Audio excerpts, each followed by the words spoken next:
Hi guys, today we will talk about how to fix or how to solve the problem of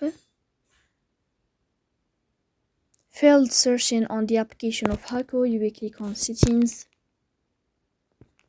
In this page, you will click on apps, default apps, app settings. In this list, you will scrolling down until you find this application of Hacoo and you will click.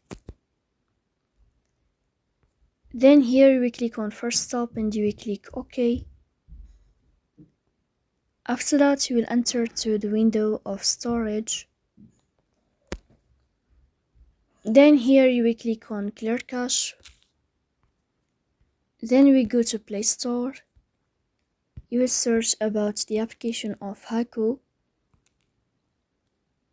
Then you will uninstall your app and you will install it again. So please don't forget to press bell icon, subscribe.